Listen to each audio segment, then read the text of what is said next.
अस्सलामुअलैकुम। सुबह पाकिस्तान में खुशामदीद। मैं हूँ आपकी मेज़बान मानूर कुरैशी और मेरे साथ हैं रिजवान अली अहमद। और एक खूबसूरत सुबह हम सब के मुंतज़िर थे और मौसम में तब्दीली मानूर क्या एक खुशगवार खूबसूरत मौसम। तब्दीली है। खुश्क मौसम का खात्मा हुआ है, स्मॉग काफ़ी हद तक कम हुआ है। बिल्कुल जनाब, स्मॉग भी कम हुआ है, सर्दियां भी जो है ना वो प्रॉपरली शुरू हो गई हैं। हमें भी अब कल अंदाज़ा हुआ है कि वाकई अब सर्दियों के कपड़े पहनना शुरू कर देने चाहिए हमें, क्योंकि पहले लग रहा था सर्दी आ रही है और फिर वापस जा रही है, लेकिन जो कल बारिश हुई है और क्या उससे टेम्परेचर में डिफरेंस आया है, एयर क्वालिटी में फ़र्क आया है और इसके अलावा मूड भी चेंज हो जाता है ना रिजवान। बाकायदा सर्दी का ऐलान हो गया है कल की बारिश से। और अभी तक इस्लामाबाद में, रावलपिंडी, बालाई इलाकों में कहीं हल्की कहीं तेज़ बारिश का सिलसिला जारी रहा, रात भर भी जारी रहा। और इस वक्त भी कुछ इत्तलात हैं कि मौसम जुज़वी तौर पर अबर आलूद है। और लेकिन नवंबर का पहला हफ्ता गुजरा, नवंबर के आज 10 तारीख है, तो इसमें आज हम देखते हैं कि मौसम सर्दी बाकायदा शुरू हो गई है। बिल्कुल जनाब, सर्दी तो शुरू हो गई है, लेकिन एक बहुत खास बात, जिस तरह स्क्रीन्स पर भी आपको दिखाया गया कि गाड़ियां चल रही हैं, बाइक्स चल रही हैं,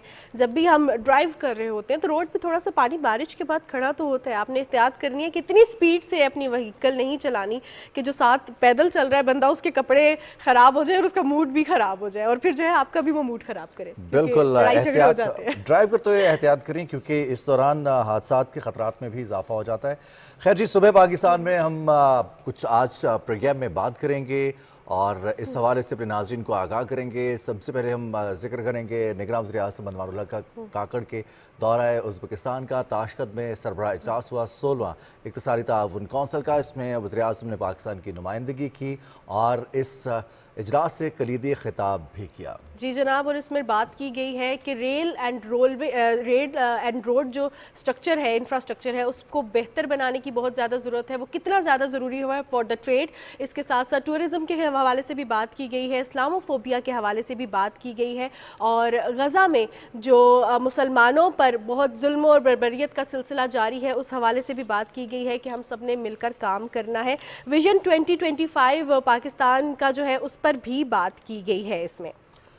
इसी पर बात करेंगे। हमारे साथ मौजूद हैं डॉक्टर जमील अहमद खान साहब, साबिक सफ़ीर हैं, पाकिस्तान की नुमाइंदगी कर चुके हैं, पाकिस्तान के लिए सिफारतकारी कर चुके हैं। डॉक्टर साहब अस्सलाम वालेकुम, सुबह खैर। वालेकुम अस्सलाम, सुबह बखैर। डॉक्टर साहब बहुत शुक्रिया, आपने वक्त दिया पाकिस्तान टेलीविज़न न्यूज़ को, सुबह पाकिस्तान को। वज़ीर आज़म का दौरा उज़्बेकिस्तान, ताशकंद में सरबराह इजलास, उनका खिताब और जो अपने खिताब में उन्होंने जिन निकात पर बात की है, कितना अहम समझते हैं आप इनको? अरे काफ़ी कलीदी किस्म का ये खिताब है। इनफैक्ट इस वक्त जितने भी OIC के ममालिक हैं उसमें अगर देखा जाए और जितने भी ये ECO के मेंबरान हैं 10, अगर उनको भी मुवाजना किया जाए तो प्राइम मिनिस्टर ने बहुत स्ट्रॉन्ग बयान दिया है ये। और पहली दफ़ा किसी OIC के मेंबर ने इतना स्ट्रॉन्ग बयान दिया है और पहली दफ़ा ECO यानी कि इकोनॉमिक कोऑपरेशन ऑर्गेनाइजेशन की इस जो कि 16वीं इस वक्त सबमिट थी उसमें सबसे स्ट्रॉन्ग बयान प्राइम मिनिस्टर ने दिया है। पहले तो इस पे मेरा ख्याल है उनके बयान पर भी आ जाते हैं, क्योंकि आप तो अभी मौसम सरमा का जिक्र कर रहे थे, लेकिन दुनिया के मंजरनामे पर, दुनिया के जियो पोलिटिकल मंजरनामे पर बड़ी सख्त हिद्दत और बड़ी सख्त शिद्दत आई हुई है और बड़ी सख्त हरारत आई हुई है। और उसी की अक्कासी प्राइम मिनिस्टर ने अपने खिताब में किया 16वें इजलास में जो ECO की है। और उसके अगर देखा जाए खदोखाल तो चलिए प्राइम मिनिस्टर की पहले गुफ्तगू पे कर लेते हैं कि जिन अल्फाज से उन्होंने कहा कि इजराइल को अकाउंटेबल बनाना चाहिए, जबकि अमेरिका ऐसा नहीं चाहता, जबकि मगरबी दुनिया ऐसा नहीं चाहती, लेकिन प्राइम मिनिस्टर ने अक्कासी की है उन तमाम 57 ममालिक के, न सिर्फ 57 ममालिक के बासियों की, बल्कि दर्द दिल रखने वाले जो जहां जहां मगरिब में हो या मशरिक में हो, जो जुलूस जलसे निकाल रहे हैं। अमेरिका में यहूदी जुलूस जलसे निकाल रहे हैं कि ये जान न ली जाए और इस तरह बमबारी न की जाए और हमारे नाम पर न की जाए, क्योंकि ज़ायोनिज़्म यानी में और यहूदियों में फ़र्क है। ज़ायोनिज़्म एक बड़ी ख़तरनाक किस्म की मूवमेंट है, सियासी मूवमेंट, जिसके तहत ग्रेटर इजराइल का कॉन्सेप्ट 1897 में दिया गया, उसी के तहत इजराइल को बनाया गया।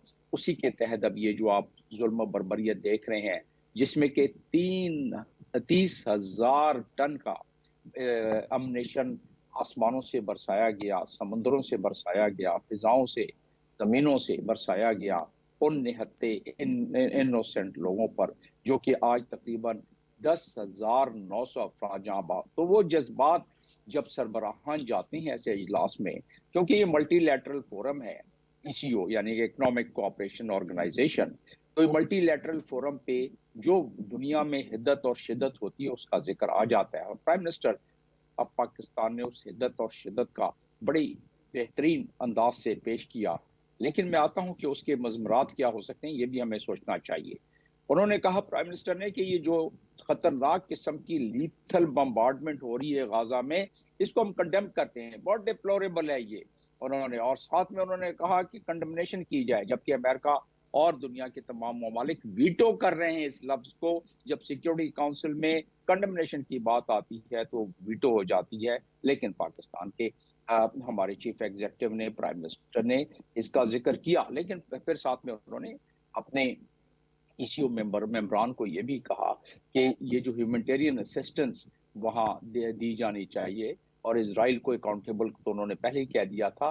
तो आज आपने देखा कि 4 घंटे के वक्फा उसमें दिया गया है, लेकिन उसमें भी मैं समझता हूँ कि बैनुस सतूर में एक मकसद है इजराइल का कि उन्होंने 4 घंटे क्या क्यों दिया है। बहरहाल, क्योंकि 100 तकरीबन 150 ट्रक अब जाना शुरू हो जाएंगे, कुछ उनके आंसू धुलेंगे क्योंकि वो भूखे प्यासे नहते वहां बैठे हुए थे। तो प्राइम मिनिस्टर ने बड़ी इस मामले में जो भी इस बातें की, अब रहा कि उसके मजमरात क्या हो सकते हैं। 12 तारीख को ओआईसी की मीटिंग हो रही है। मैं समझता हूँ कि प्राइम मिनिस्टर ने क्योंकि ये बात वहां कही है और अपने खिताब में कही है और बड़े दिलजमई से कही है, तो वो ओआईसी में भी यही बातें होंगी। और ओआईसी में ये सरबराहान का ये ओआईसी हो रहा है 12 तारीख को जद्दा में, और प्राइम मिनिस्टर वहां जाएंगे। तो इसका मतलब क्या हुआ? इसका मतलब ये हुआ कि वेस्ट हमसे ज्यादा खुश नहीं होगा, अमेरिका हमसे ज्यादा खुश नहीं होगा, लेकिन हम चाहें, हमारी फॉरेन मिनिस्ट्री चाहे, तो कम से कम इस मामले में अपनी डिप्लोमेसी करते हुए ये बावर कराए वेस्ट को कि ये आवाज है उन 2 बिलियन मुसलमानों की, और उनको इग्नोर नहीं किया जा सकता। और प्राइम मिनिस्टर ने इंटरनेशनल कानून के एन मुताबिक बात की है ना। इंटरनेशनल कानून क्या है और प्राइम मिनिस्टर क्या कहते हैं? इंटरनेशनल कानून 2334 रेजोल्यूशन है कि उसके तहत इजराइल एक्यूपाइड लैंड में मजीद नहीं दाखिल होगा, मजीद सेटलमेंट नहीं करेगा, जो कि वो कर रहा है बम्बार्डमेंट के साथ। इंटरनेशनल कानून ये है कि आप नहते बच्चों पर और औरतों पर और इनोसेंट लोगों पर बमबारी नहीं करेंगे। वो भी प्राइम मिनिस्टर ने उसका अक्कासी की है। तो और प्राइम मिनिस्टर ने जो अक्कासी की है कि ह्यूमैनिटेरियन असिस्टेंस दी जाए, वो अक़वाम मुत्तहिदा भी यही कह रही है। अक़वाम मुत्तहिदा का सेक्रेटरी जनरल भी यही कह रहा है, जिसको कि इजराइल कहता है कि आप निकाल दो इसको, इसके रिजाइन लो, सेक्रेटरी जनरल एंटोनियो गुटेरेस का। अक़वाम मुत्तहिदा के जो ह्यूमैनिटेरियन विंग के सरबराह हैं, उन्होंने रात को, हमारी रात और अमेरिका का दिन, बयान दिया है उन्होंने कि 99 स्टाफ यानी कि 99 जो उनके एम्प्लॉइज हैं यूनाइटेड नेशंस के, उनका क्या कसूर था? उनको बम्बार्डमेंट में हलाक कर दिया गया, उनको शहीद कर दिया गया है। तो ये तमाम चीजों की अक्कासी तो कर ली। अब हमें मिनहासुल कौम क्या करना चाहिए? अगर प्राइम मिनिस्टर ने ये गुफ्तगू की है और करनी, बिल्कुल ये कौम की अक्कासी की है, कौम के जो इस वक्त जो फीलिंग है उसकी प्राइम मिनिस्टर ने अक्कासी की, न सिर्फ अपने कौम की, बाकी कौमों की भी। तो अब ये है कि कौम को अपनी मजबूती के लिए तैयारी करनी चाहिए, क्योंकि इस पे थोड़ी बहुत सख्ती आ सकती है इन स्टैंड्स पर। और इसीलिए इस्लामिक ममालिक के हुक्मरानों ने ज्यादा स्टैंड नहीं लिया इस मरतबा। आप ईरान को भी देखें, हालांकि ईरान हमेशा बहुत स्ट्रॉन्ग स्टैंड लेता है। जमील अहमद साहब इस पर भी बात करेंगे, और जो रोड एंड रेलवे स्ट्रक्चर के हवाले से बात की गई है उस पर भी बात की जाएगी। लेकिन एक छोटा सा कमेंट इस पर भी चाहूंगी कि निगरान वजीर आजम अनवारुल हक काकर साहब ने अपने खिताब में ये भी कहा है कि इस्लामोफोबिया के लिए तमाम जो ममालिक हैं ईसीओ के, वो एक यकसा मौक़िफ़ अपनाएं। तो ये कितना बड़ा चैलेंज है, और ये अब आजकल की ज़रूरत भी है, क्योंकि पूरी दुनिया में बसने वाले मुसलमान इससे मुतासिर भी हो रहे हैं। और ख़ास तौर पर अगर हम ओवरसीज़ पाकिस्तानियों के हवाले से बात करते हैं तो वो भी इसके अफेक्टिव हैं। ये कितना ज़रूरी है, इस पर आपका छोटा सा कमेंट चाहूंगी, और फिर हम जो डेवलपमेंट है इंफ्रास्ट्रक्चर की उस पर बात करेंगे।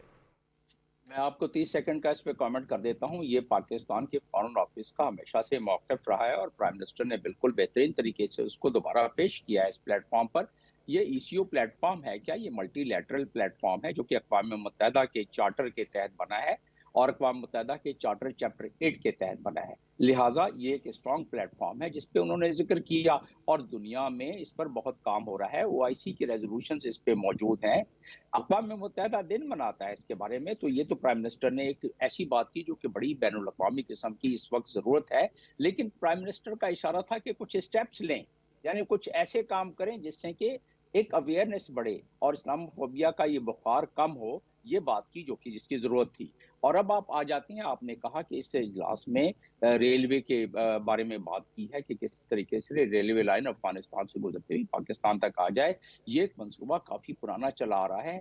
अफ़गानिस्तान की स्टेबलाइज़ेशन की इसमें इंतज़ार है, कुछ फंडिंग का इंतज़ार है, लेकिन ईसीयू है क्या? ईसीयू और एससीओ हमारा बेसिकली ये इलाकाई कनेक्टिविटी का है, इलाकाई ट्रेड, इलाकाई कॉमर्स।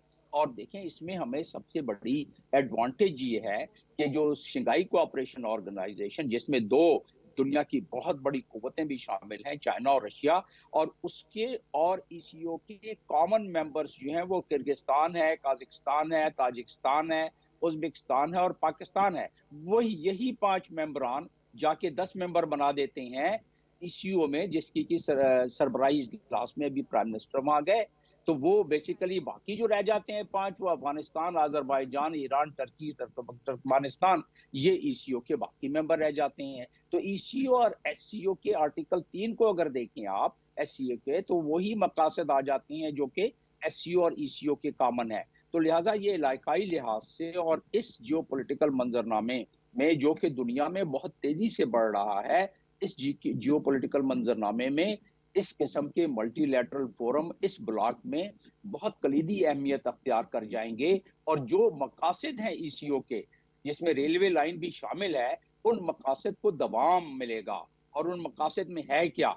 उन मकासद में बेसिकली जो सर फहरिस्त चीजें हैं उन मकासद में कि ट्रेड बैरियर को रिमूव किया जाए, सस्टेनेबल इकोनॉमिक सिस्टम को बहाल किया जाए, इंटीग्रेशन ऑफ द इकोनॉमीज यानी कि उनकी मरबूतियत को बढ़ाया जाए, सोशल, कल्चर, टेक्निकल मामलात को, साइंटिफिक मामलात को बढ़ाया जाए। तो अगर आप इसके चार्टर को देखें तो ये तमाम पब्लिक प्राइवेट सेक्टर की एक्टिविटीज जो प्राइम मिनिस्टर ने कहा कि हम जो फैसिलिटेशन सेंटर हमने बनाया हुआ है ये आपको पब्लिक प्राइवेट सेक्टर और इन्वेस्टमेंट के लिए फैसिलिटेट करेगा।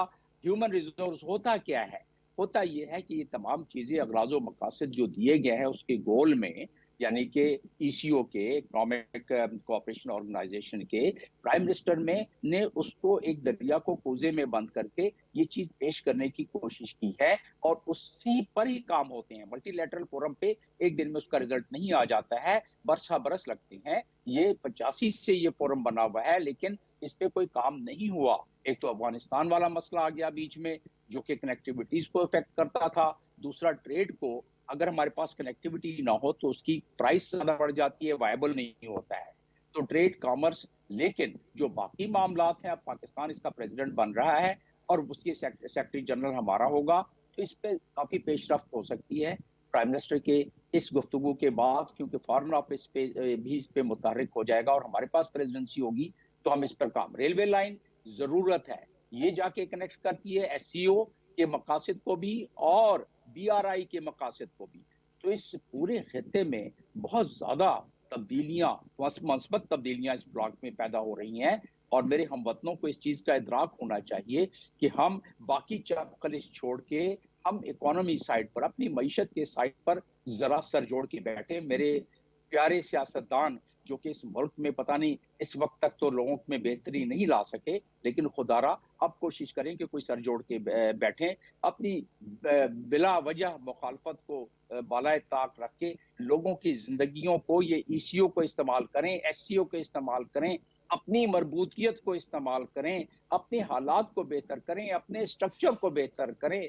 वरना ये कौम में बड़ी टैलेंटेड लोग हैं हमारे, मेरे देश के ये नौजवान बहुत ही मजबूत नौजवान हैं, इनको इस्तेमाल करें, इनको मौका दें। वरना ये इतने फ्रस्ट्रेट हो जाएंगे कि आपके सब और हम तो 60% से ज़्यादा अल्हम्दुलिल्लाह वो कौम है जिनकी आबादी 60% से ज़्यादा नौजवानों पर मुश्तमिल है।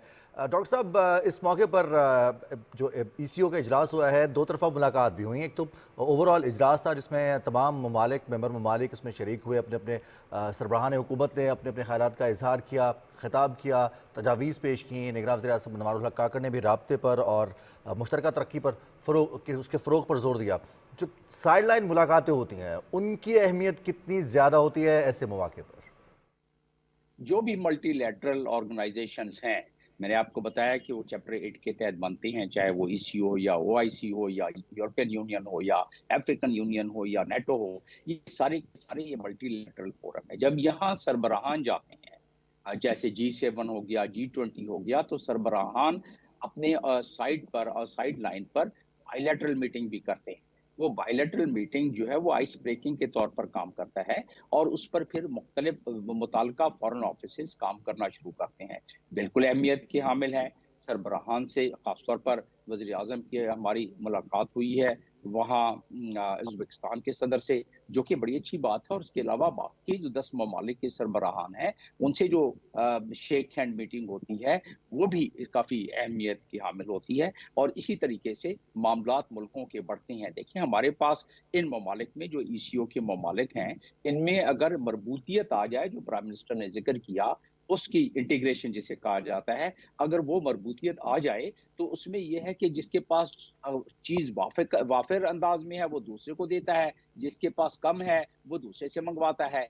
तो एक सस्ते तरीके से, एक मरबूत तरीके से ये काम होना शुरू होता है और आगे जाके ये मामलात इस हद तक आगे बढ़ सकते हैं, खास तौर पर ECO और SCO के, कि जिस तरह कॉमन करेंसी यूरोप में है, जिस तरह यूरोप की इकोनॉमी इंटीग्रेट हो गई, मरबूतियत आ गई, उसमें स्ट्रांग हो गए, उसी तरीके से ये खिताब भी हो सकता है। लेकिन उसको हासिल करने के लिए पहले मुताल्लिका ममालिक, पाकिस्तान समेत, पाकिस्तान एक बहुत मजबूत मुल्क है, बहुत कवी मुल्क है, लेकिन पाकिस्तान अपने पैरों पर कुल्हाड़ियां मारता रहा है। उसको बंद कर दें, सियासत जो है खामखा के बराए नाम छोड़ें, उसको कम से कम अपनी मईशत की तरफ आ जाएं, तो जो हमारे पास पहले से इतनी ज्यादा कुव्वत है, जौहरी कुव्वत भी है, तभी वो आगे जाके कारामद हो सकती है कि हम अपनी मजबूतियत की वजह से अपने फॉरेन पॉलिसी को इम्प्लीमेंट कर सकें और लोग हमारी बात सुन सकें, हमारे पासपोर्ट की कुछ अहमियत बढ़ सके, हमारे पासपोर्ट की को वक़्त बढ़ सके, हमारे शहरी जब बाहर जाएं तो लोग कहें कि हाँ,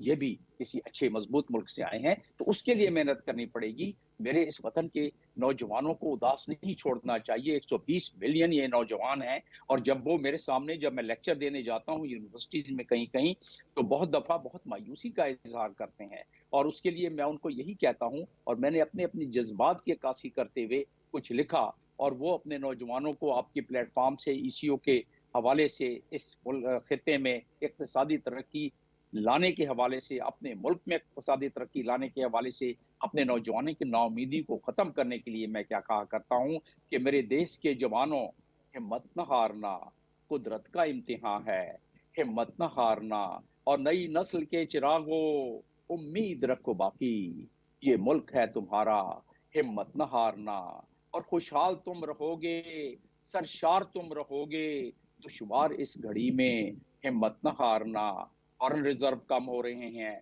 तिजारत कम हुई है, हमारे पास फॉरेन एक्सचेंज का मसला हो रहा है, इंशाल्लाह ये दूर हो जाएंगे, लेकिन हमें अपने पैरों पर खड़ा होना चाहिए, हमें अपनी मजबूती को और मजीद बढ़ाना चाहिए। हमारे बहुत शुक्रिया नौजवानों जमील को अहमद साहब, बहुत शुक्रिया आपके कीमती वक्त का और बहुत अच्छा आपने पैगाम भी दिया कि हिम्मत ना हारना और हिम्मत हारनी भी नहीं चाहिए। आपने हमें आगाह किया ECO के इजलास के हवाले से और पाकिस्तान के जो स्टांस था उसके हवाले से भी। बहुत शुक्रिया आपके कीमती वक्त का। और क्लैरिटी के साथ वज़ीर आज़म ने ECO इजलास में भी पैगाम दिया। पाकिस्तान का स्टांस जो है वो इस वक्त आलमी सूरत हाल उस हवाले से भी, साथ साथ ख़ित्ते में ताउन के फ़रोग के लिए पाकिस्तान की जो तजावीज़ हैं, पाकिस्तान का जो विजन है, ECO के इजलास में वज़ीर आज़म ने वो भी तमाम शुरा के सामने रखा। और इसके साथ साथ पाकिस्तान जो सरमायाकारी के हवाले हवाले से, तिजारत के फ़रोग़ के हवाले से और कनेक्टिविटी के हवाले से पाकिस्तान जो इक़दाम कर रहा है उस हवाले से भी उन्होंने आगाह किया था। बिल्कुल जनाब, और अब रुख करते हैं आईसीसी क्रिकेट वर्ल्ड कप का। लेकिन उससे पहले अगर क्रिकेट वर्ल्ड कप की करंट सिचुएशन जो है ना, किसी ने बड़े अच्छे तरीके से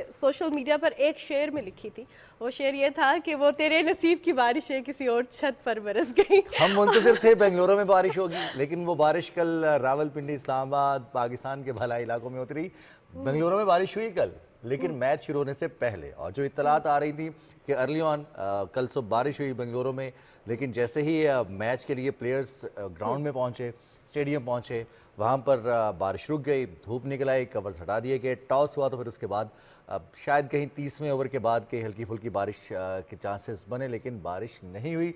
हाँ, अलबत्ता जब टॉस जीतने के बाद न्यूजीलैंड ने पहले फील्डिंग करने का फैसला किया और दावत दी बैटिंग करने की श्रीलंका को, तो उस वक्त जो विकेटों की बारिश थी वो ज़रूर गिरी। श्रीलंकन विकेट्स बिल्कुल वैसे ही गिरी जैसे आसमान से बारिश गिरती है, आसमान से जालाबारी होती है। तो यके बाद दीगरे विकेट्स, और महज 170 रन बनाकर पूरी टीम आउट हो गई, 171 रन बनाकर।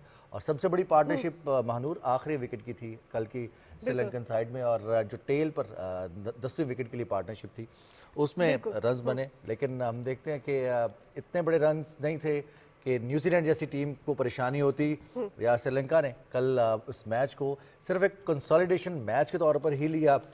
बहुत शॉट सिलेक्शन इतनी गलत थी कि प्लेयर्स, बल्लेबाज सिर्फ जल्दबाजी में आउट होते रहे। अगर थोड़ी देर विकेट पर कायम करते और बाद में इस चीज़ को तस्लीम भी किया कप्तान ने, और कप्तान ने श्रीलंका के कप्तान ने ये कहा कि अगर हम थोड़ा सा रुक कर खेलते तो हमारे ये रन्स 300 से ज़्यादा हो सकते थे और हम न्यूजीलैंड के लिए मुश्किलात पैदा कर सकते थे, लेकिन जो हो गया सो हो गया। सो बेसिकली इस पर यह भी कहा जा रहा है कि न्यूजीलैंड ने अपना रास्ता सेमीफाइनल तक पहुंचने के लिए आसान कर दिया, और बज़ाहिर पाकिस्तान का जो है ना वो रास्ता ज़रा रोक भी लिया है, नामुमकिन भी है। लेकिन जिस तरह रिजवान आप कह रहे थे कि चांस है, तो फिर जो चांस होता है, वो तो चांस है तो चांस है। इस पर बात करने के लिए हमारे साथ प्रोग्राम में क्रिकेट एक्सपर्ट आसिम खान मौजूद हैं। आसिम खान, आपको प्रोग्राम में खुशामदीद कहते हैं। आपसे ये जानना चाहेंगे कि यकतरफा शिकस्त का सामना हुआ है श्रीलंका को। अब आप बताएं कि क्या कुछ बीच में रिजवान ने भी अपना पॉइंट ऑफ व्यू शेयर किया, आपको क्या लगता है, क्या पिच का इशू था या टीम सही फॉर्म में ही नहीं थी?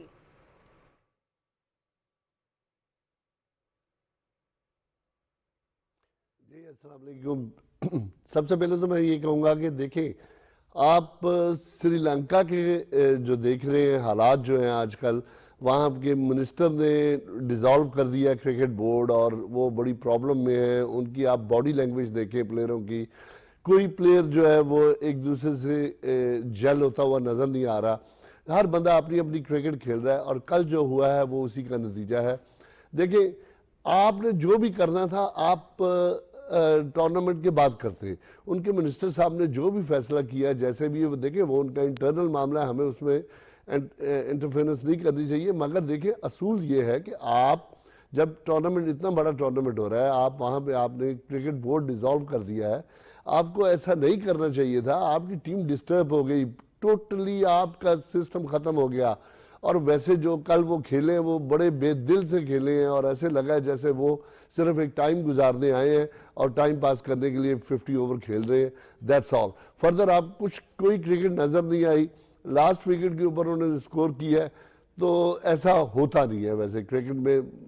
वेरी सैड कि भाई श्रीलंका का जो इस वक्त चल रहा है सारा क्रिकेट के मामला, वो बहुत बुरे तरीके से चल रहे हैं वहाँ पे। आसिम खान साहब, 2019 में भी कुछ ऐसे ही मामला थे। खैर, न जाने क्यों ये बहुत जल्दबाजी की जाती है। जैसे आपने कहा कि श्रीलंका के खेल के मिनिस्टर ने बॉडी डिसॉल्व कर दी, क्रिकेट बोर्ड को डिसॉल्व कर दिया। हमारी टीम भी 4 मैचेस हारी, और कप्तान बाबर आजम, फ़खर जमान, हमारे जो की प्लेयर्स हैं उनके ऊपर तनकीद होना शुरू हो गई, और जो बोर्ड की पॉलिसीज़ हैं उनके ऊपर तनकीद होना शुरू हो गई। फैंस फ़ौरन से पहले अपने तासुरात का इजहार कर देते हैं। तहम यहाँ पर बॉडीज़ को आपने दुरुस्त कहा कि थोड़ा सा इंतज़ार कर लेते, जो 19 नवंबर के बाद हो सकता था, जो उन्होंने 10 नवंबर को कर दिया, वो 19 नवंबर के बाद भी हो सकता था। तो मामला को डिले किया जा सकता है ताकि फर्दर कोई नुकसान ना हो। तो अब क्या समझते हैं कि 2019 वाली सिचुएशन दोबारा है हमारे सामने, जहां हमें वहां बांग्लादेश के खिलाफ रन्स बनाने थे, और अब हमें इंग्लैंड के खिलाफ कल स्ट्रेटजी इख्तियार करनी है बड़े मार्जिन से जीतने के लिए। क्या हिकमत अमली होनी चाहिए हमें इस मैच को पूरे पोटेंशियल पर खेलना चाहिए, या फिर जैसे कल श्रीलंका और न्यूजीलैंड ने इस मैच को लिया कि जस्ट अनदर गेम?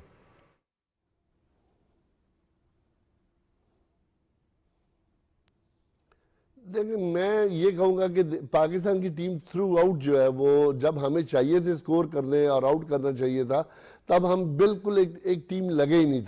तब हम एक टीम बिल्कुल बने ही नहीं, हम इकट्ठे हुए ही नहीं। हमने वो टीम का जो मोरल था वो पहले ही नीचे गिरा दिया। आई मीन, आप अफगानिस्तान से हार गए मैच, इतना क्लोज होके मैच आप हार गए। आपकी टीम, वो टीम लग ही नहीं रही थी। जब आपको चाहिए था मैच जीतने, आपने मैच जीते नहीं है। अब आप इफ्स एंड व्हाट्स पे हैं, तो ये ऐसा होता नहीं है क्रिकेट में। देखिए, मैं सबसे पहले तो एक टेक्निकली बात ये करूंगा कि पाकिस्तान की जो टीम है, इन्होंने कितने वनडे मैचेस खेले हैं, क्या प्रेपरेशन थी इनकी वर्ल्ड कप से पहले? इनकी प्रेपरेशन मुझे बता दें कि आप कितनी थी। देखिए, 2020 आपने इतना खेला है कि आपके लड़के जो हैं वो फिट नजर आ ही नहीं रहे थे। आपको ये नहीं मालूम था इस वर्ल्ड कप में कि आपने किसको खिलाना है, किसको बाहर बिठाना है। आपसे ये डिसाइड ही नहीं हो रहा था कि आपकी कल टीम क्या है, आपकी 11 जो है कल क्या खेलेगी। आप स्ट्रगल ही करते रहे हैं। कभी आपके फास्ट बॉलर्स जो हैं उनसे बॉल नहीं हो रहे। देखिए, आप इतने बड़े नाम लेके क्या करेंगे? सिर्फ नामों से क्रिकेट तो नहीं हो। शायद इस वक्त दुनिया क्रिकेट में जो दिफाई चैंपियन है इंग्लैंड, उसकी परफॉर्मेंस को देखा जाए, सिवाय इंडिया के इस वर्ल्ड कप में कोई भी टीम ऐसी नहीं है जिसने लगातार कंसिस्टेंटली परफॉर्म किया। उस साउथ अफ्रीका की टीम जिसने धाक बिठाई थी आते साथ ही 400 प्लस रन्स के साथ, श्रीलंका के खिलाफ 428 रन्स बनाए थे उन्होंने। फिर उसके बाद इंग्लैंड के खिलाफ रन्स बनाए। जिस तरह से उनके तमाम बल्लेबाजों ने परफॉर्म किया, उनके बॉलर्स ने परफॉर्म किया, इसके बावजूद सिर्फ एक इंडियन टीम है जिसने अपने तमाम मैचेस जीते हैं। अदरवाइज लोएस्ट स्कोर पर 87 रन पर साउथ अफ्रीका आउट हुई। अभी रिसेंटली श्रीलंका 55 रन आउट हुई।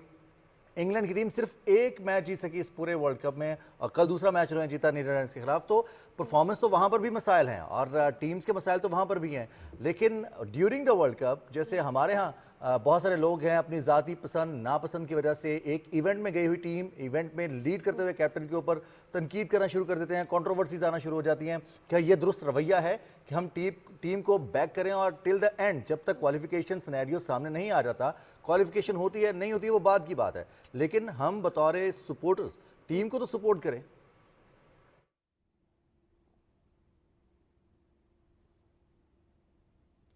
देखिए, हम पाकिस्तान टीम के लिए हमेशा सपोर्ट करते हैं। पाकिस्तान टीम जो है हमारी टीम है और हम उसके लिए हमेशा सपोर्ट करते हैं और करते रहेंगे, इसमें कोई शक नहीं है। मगर देखिए, आप परफॉर्म क्या कर रहे हैं। सबसे बड़ी बात तो मैं ये कह रहा हूं कि आप खुद देखिए कि हम क्या परफॉर्म कर रहे हैं। हमारी कोई प्रिपरेशन ही नहीं थी वनडे के लिए, आप ये देखें। और दूसरी बात, इंग्लैंड की आप बात कर रहे हैं, इंग्लैंड जो है वो लगातार मैच हारने के बाद वो बिल्कुल टीम खत्म हो गई। टीम वो होती है जो कम बैक करे। ऑस्ट्रेलिया की टीम जिसने 2 मैच ऊपर से हारे और वो कम बैक किया, क्या जबरदस्त टीम खेली है उनकी। इसी तरह मैं उनको सल्यूट करता हूं जैसे उन्होंने क्रिकेट अपनी वापस लाए हैं। आप मिसालें देखेंगे तो क्रिकेट में ये मिसाल है, और असल क्रिकेट तो ये है कि अगर आप 1-2 गेम नीचे आते हैं तो फिर एकदम से अपने आप को संभालते हैं, वापस लाते हैं, परफॉर्म करके, बातों से नहीं, परफॉर्म करके। तो मसला ये कि मैं क्रिटिसाइज नहीं कर रहा पाकिस्तान टीम को, मैं कह रहा हूं कि पाकिस्तान टीम ने जिस इस वर्ल्ड कप को सीरियस लिया ही नहीं, उन्होंने प्रेपरेशन ही नहीं की इस वर्ल्ड कप के लिए। मुझे बता दें आपने कितने वनडे खेले। सबसे बड़ी बात तो ये क्रिकेट बोर्ड से पूछ ले कि उन्होंने क्या शेड्यूल में कितने वनडे रखे हुए थे। बाकी रही इंग्लैंड की बात, तो इंग्लैंड एक बहुत अच्छी टीम थी, हार्ड फेवरेट टीम थी। वो जैसे गिरते गए वो उठ नहीं सके। और क्रिकेट में होता ये है कि जब एक दफा आप नीचे गिरते हैं फिर एक टाइम लगता है, और वो जो बड़ी टीम होती है वो अपने आप को एडजस्ट कर जाती है। जैसे ऑस्ट्रेलिया, जैसे न्यूजीलैंड, आप न्यूजीलैंड की मिसाल देख लें कि न्यूजीलैंड ने भी तो मैच हारे हैं मगर उन्होंने कम बैक किया और बड़े खूबसूरत तरीके से किया। ऑस्ट्रेलिया, मैक्सवेल ने कमबैक के हवाले से बात करें, आपने प्रोग्राम के स्टार्ट में श्रीलंका की जो इंटरनल सिचुएशन है उस पर कमेंट किया। अनफॉर्चुनेटली हमने भी देखा कि जो पाकिस्तानी प्लेयर्स थे वो अंडर प्रेशर थे। कुछ इंटरनल सिचुएशन, कुछ ऐसी सोशल मीडिया पर स्क्रीनशॉट्स वायरल हो रहे थे, कुछ इंटरनली पीसीबी के कुछ ऐसे मामलात थे जिस पे लगा कि टीम अंडर प्रेशर तो है, फिर कमबैक भी हुआ। लेकिन अब जो पाकिस्तान बमुकाबला इंग्लैंड होगा उसमें आपको क्या लगता है कि इसी तरह खेलना चाहिए, जस्ट अनदर मैच, या पाकिस्तान को खुल के खेलना चाहिए, किस स्ट्रैटेजी से खेलना चाहिए? शॉर्ट सा कमेंट आपका चाहूंगी इस पर।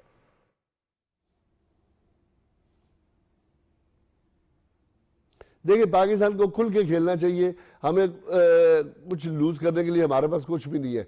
पाकिस्तान को लिव एंड डाई पे जाना चाहिए और बड़े से बड़ा टारगेट देना चाहिए उनको, या आउट करना चाहिए उन्हें। तो मैं समझता हूँ कि पाकिस्तान जो है वो अभी भी चांस है, अगर पाकिस्तान इंग्लैंड को बड़े मार्जिन से हराता है तो। बहुत शुक्रिया आसिम खान। और पाकिस्तान ने मानूर जितना शानदार कमबैक किया पाकिस्तान ने, साउथ अफ्रीका विनिंग स्ट्रीक पे था और उस वक्त साउथ अफ्रीका को हराना कोई नहीं सोच रहा था कि साउथ अफ्रीका किसी से हारेगा, लेकिन पाकिस्तान ने 270 रन बनाए और पाकिस्तान ने साउथ अफ्रीका से जीता हुआ मैच छीना। वो एक अंपायर का फैसला, DRS रिव्यू लिया गया, वहाँ पर बॉल ट्रैकिंग में अंपायर ने नॉट आउट करार दिया। इसके अलावा कुछ हमारे फील्डिंग के लैब्स हैं। और जहाँ तक आसिम साहब बात कर रहे थे कौमी क्रिकेट टीम की तैयारियों की, तो 2012 में हमने आखिरी मरतबा भारत में वनडे मैचेस खेले थे। भारत बायलैटरल सीरीज नहीं खेलता पाकिस्तान के साथ, तैयारी के मौके नहीं मिलते। पाकिस्तान ने गुज़श्ता 4 सालों में जितने वनडे मैचेस खेले हैं उससे तकरीबन निस्फ हमें इस एक वर्ल्ड कप में खेलने को मिल रहे हैं मैचेस। तो नंबर ऑफ मैचेस जो ICC के फ्यूचर टूर प्रोग्राम में पाकिस्तान को मिलते हैं उनकी तादाद भी इंतहाई कम है, जिसकी वजह से हमारा मोमेंटम वनडे क्रिकेट की तरफ उस तरह से नहीं बनता। हमारे प्लेयर्स उतने फोकस्ड वनडे की तरफ नहीं होते। तो हम पाकिस्तान क्रिकेट बोर्ड को भी अब इंतजाम करने हैं कि बायलैटरल सीरीज के लिए मजीद थोड़े से इकदाम किए जाएं और सीरीज को बढ़ाया जाए। बिल्कुल, और इन अ नटशेल कि जब भी टूर्नामेंट हो अपनी टीम को सपोर्ट करें, मैदान में भेज के पीछे से क्रिटिसाइज करना बिल्कुल भी सही चीज़ नहीं है। और अब बात करते हैं जी मौसम की सूरत हाल, जिससे हमने प्रोग्राम का स्टार्ट किया और शायद एनर्जेटिक हम इस वजह से भी आज ज़्यादा थे क्योंकि मौसम बहुत खूबसूरत है, बारिश हो रही है और बारिश से जो है एयर क्वालिटी इंडेक्स पर भी फ़र्क पड़ता है। और इसके साथ साथ हम बात करें लाहौर की, तो लाहौर समेत जो है पंजाब के मुख्तलिफ शहरों में स्मार्ट लॉकडाउन का नफाज किया गया है और स्मोक के बाइस हफ्ते और इतवार को मुकम्मल तौर पर जो है वो स्मार्ट लॉकडाउन नाफिज किया जाएगा। और स्मार्ट लॉकडाउन में ऐसा होता है कि तालीमी इदारे, दफातर, मॉल्स, रेस्टोरेंट, सिनेमा और जिम खाने जो होते हैं वो बंद होते हैं। इट्स वर्क फ्रॉम होम चल रहा होता है, लेकिन छुट्टी नहीं है। आप लेकिन उस दफ्तर नहीं गए, लेकिन आप घर पे भी काम करेंगे। लेकिन घर पे काम करेंगे और अपनी खिड़की से बाहर देखेंगे कि बारिश हो रही है, इतना अच्छा मौसम है, साथ दफ्तर में भी होती है मानूर, पकोड़े भी तो खा रहे होते हैं। जी नवीद हयात हमारे साथ मौजूद है। नवीद, सबसे पहले तो बताइएगा आप लाहौर में किस जगह पर मौजूद हैं और लाहौर का मौसम कैसा है? जी बिल्कुल, मैं लाहौर में इस वक्त जो है शिमला पहाड़ी चौक में मौजूद हूँ। मेरे पीछे जो है वो लाहौर प्रेस क्लब इस वक्त मौजूद है। अगर बात की जाए लाहौर के मौसम की तो गुज़श्ता चंद हफ़्तों में जो स्मोक की शिद्दत थी उसमें जो है वो इजाफ़ा दिखाई दिया, जिसके बायस लोग जो हैं वो काफ़ी मुश्किलात का सामना करना पड़ रहा था और सांस की बीमारियाँ, आँखों में जो जलन है और इस तरह की जो बीमारियाँ थी वो जन्म लेती दिखाई दे रही थी। मगर सुबह के वक्त जो है वो बारिश के बाद मौसम जो है वो सर्द हो गया है, क्योंकि मौसम सरमा की ये जो पहली बारिश थी जिसके बाद शहर लाहौर का मौसम जो है वो इस वक्त सुहाना हो चुका है और जो स्मोक है उसकी छुट्टी हो चुकी है। क्योंकि शहर लाहौर में और सूबाई दारुल हुकूमत के अलावा जो बाकी 8 अजला थे वहाँ पर स्मार्ट लॉकडाउन जो है उसका नफाज किया गया था और पहले 2 दिन जो है वो नॉर्मल तरीके से मार्केटें खुली रहीं, मगर आज भी मार्केटें खुली रहेंगी, लेकिन हफ्ता और इतवार जो है ये स्मार्ट लॉकडाउन जो है वो जुज़वी तौर पर इसका नफाज किया जाएगा। और इसमें पुलिस ज़राए से बताया जाता है कि यहाँ पर इन 2 दिनों में सख्ती भी की जाएगी और लोगों को इस बात की तलकीन की जाएगी कि कम से कम जो है वो शहरी घरों से बाहर निकले। अगर सफ़र करना बहुत ही ज़रूरी है तो मास्क का इस्तेमाल और जो सन ग्लासेस हैं उनका इस्तेमाल ज़्यादा से ज़्यादा करें ताकि इस स्मोक से बचा जा सके। जी सही। अच्छा नवीद, ये बताइएगा कि स्मोक के खात्मे के लिए पहले भी ऐसे इकदाम किए गए हैं कि धुआं छोड़ती हुई गाड़ियां जो हैं ये बहुत ज़्यादा खतरनाक है, इनकी रोकथाम के लिए काम किया जा रहा है। तो क्या इस स्मार्ट लॉकडाउन के दौरान और ख़ास तौर पे हफ्ता इतवार को जब वीकेंड है तो लाहौर में आने और जाने वाली गाड़ियों पर भी कोई पाबंदी है या कुछ ऐसा सेटअप किया जा रहा है? जी बिल्कुल, कमिश्नर लाहौर की गुज़श्ता रात जो हैंड आउट और हिदायत जारी हुई हैं उसके मुताबिक यही कहा गया है कि हफ्ता और इतवार का जो दिन है इस पे स्मार्ट लॉकडाउन का जो नफाज है वो सख्ती से इस पर अमल दरामद करवाया जाएगा। शहरियों को बाहर ना निकलने के लिए मुख्तलिफ जो मेन अहम शाहराह हैं वहाँ नाकाबंदी की जाएगी ताकि शहरी जो हैं वो कम से कम बाहर निकल सकें। इसके अलावा महकमा माहौलियात और ज़िला इंतज़ामिया की जो टीमें हैं वो इस वक्त मुतहरिक हैं। धुआं छोड़ने वाली गाड़ियाँ हों या अगर फैक्ट्रियाँ हों या टायर जलाने वाली जो फैक्ट्री हैं जो इस वक्त स्मोक की शिद्दत में जो इजाफे का बायस बनती हैं, उन पर सख्ती से जो है वो अमल दरामद करवाया जा रहा है और उनको जो फैक्ट्री हैं उनको बंद करवाया जा रहा है। इसके अलावा शहर में जो है गुज़श्ता रोज़ भी ट्रैफिक जो है वो कम देखने में मिली। आज भी शहर लाहौर का मौसम जो है वो इंतहाई खुशगवार हो गया है और शहर के जो बासी हैं वो इस मौसम से इंतहाई खुश दिखाई देते हैं। मगर आज का दिन जो है वो मार्केटें खुली रहेगी, लेकिन हफ्ता और इतवार जो है वो जुज़वी लॉकडाउन रहेगा और इस दौरान तमाम मार्केटें, जिम और जितने भी अहम बाज़ार उन तमाम को बंद कर दिया जाएगा। जी अच्छा नवीद, आप लोगों से इंटरेक्ट भी करते हैं और एक पैगाम हमारी जानिब से, सूबे पाकिस्तान की जानिब से, कि लोगों से कि ये तमाम तर इक़दामात उनकी हिफाजत के लिए, उनकी सेहत की हिफाजत के लिए हैं, तो सख्ती तक नौबत नहीं आनी चाहिए। हमारा माहौल साफ़ होगा, हम सेहतमंद रहेंगे, हमारे घर वाले सेहतमंद रहेंगे और कारोबार यूं ही चलता रहेगा। बहुत शुक्रिया नवीद हयात, आप बात कर रहे थे लाहौर के मौसम के हवाले से जो गुफ्तगू हो रही थी।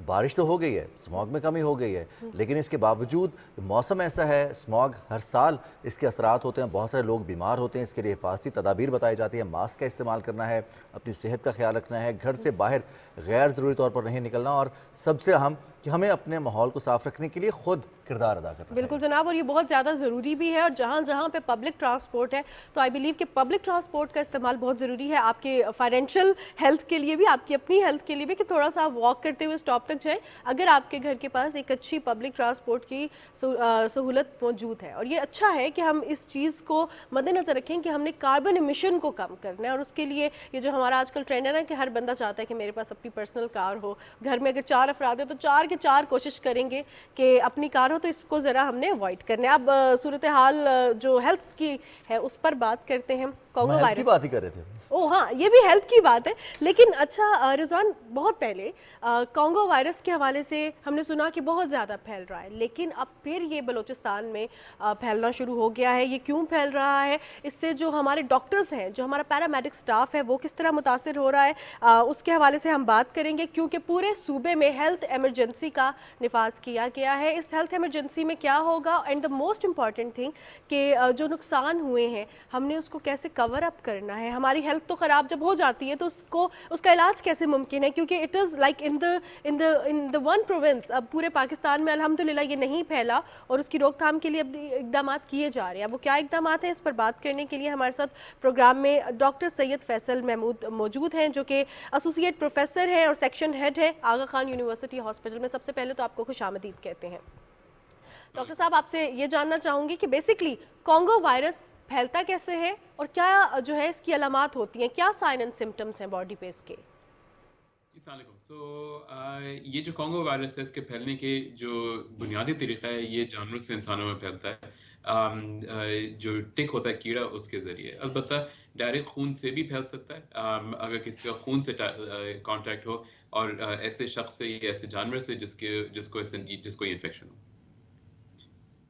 तो डॉक्टर साहब, ये इसका आगाज़ कहाँ से हुआ और इसके लिए मेडिकेशन, एहतियाती तदाबीर, इससे बचा कैसे जा सकता है, और खुदा न खास्ता जब ये लीथल होता है इससे पहले क्या इकदाम किए जा सकते हैं? जैसे अभी बलूचिस्तान में मेडिकल इमरजेंसी का दिफाज किया गया है, तो पहले क्या इकदाम किए जा सकते हैं इससे महफूज रहने के लिए?